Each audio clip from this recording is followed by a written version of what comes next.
Sekarang saya lanjutkan kembali. Menggali sejarah adat Luak Nantigo dari Kato Pusako, iaitu Undang Silamu-Lamu. Sesudah terbentuk pemerintahan adat bersama, Rajo Sri Maharajo Dirajo mulai memikirkan membuat peraturan undang-undang untuk mengatur pemerintahan. Rajo Sri Maharajo Dirajo kembali berunding dan mufakat dengan orang-orang yang membantunya. Bertempat di balai-balai nasa ruang, beratukkan langit, berdindingkan angin dan berlantaikan batu. Dipikir dan ditimbang, ditilik dan diuji, berunding dan berbincang, dikaji baik dengan buruk. Sesudah sekian lama berunding dan mufakat, sudah dapat kata sesuai. Seperti dalam Kato Pusako adat berbunyi, Kailih ala sarangkuh dayung, kamudi ala sauntak gala. Sesudah mereka mengambil suatu keputusan untuk dituangkan menjadi undang-undang, maka mereka membuat Kato Pusako adatnya. Kalau picak lah boleh dilayangkan, kalau bulik lah boleh digolongkan. Dilayangkan dan digolongkan ke dalam undang-undang diberi nama Undang Silamu-Lamu. Kata-kata ini adalah Kato Pusako Perjalanan Sejarah Adat, kemudian menjadi Kato Pusako Adat. Undang-undang ini dinamakan dengan Silamu-Lamu sebab sifat dari undang-undang ini dalam mengusut dan mencari penyelesaian dalam suatu persoalan memang berlama-lama. Kemudian dibuatlah Kato Pusako adatnya.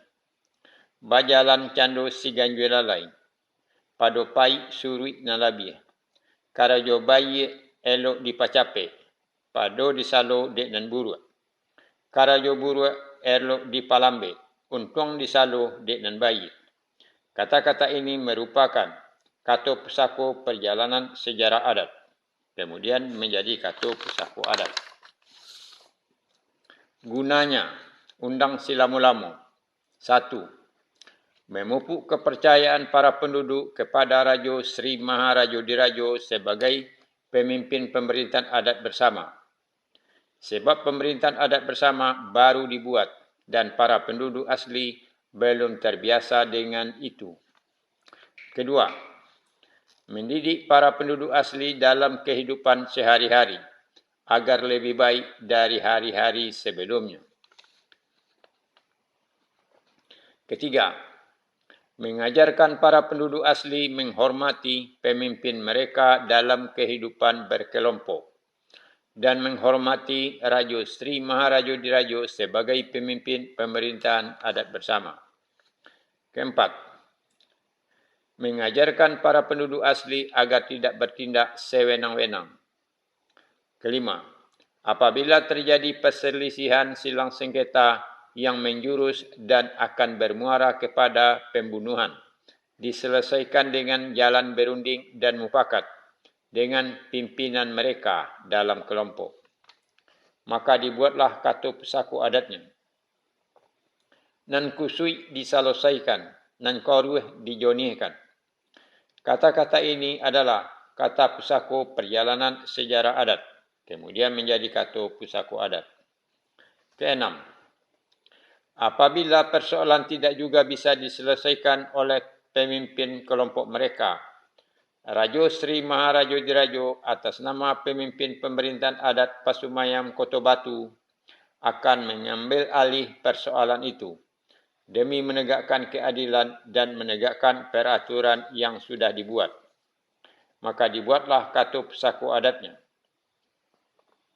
Disiko kusui mangko salosai, disiko korueh mangko joni, disiko biang mangko tombu, disiko gontiang mangko putui. Kata-kata ini adalah Kato Pusako Perjalanan Sejarah Adat, kemudian menjadi Kato Pusako Adat. Kemudian, Undang-Undang Silamu-Lamu itu dijadikan sebuah adat untuk menyelesaikan suatu perkara mengenai perselisihan silang sengketa.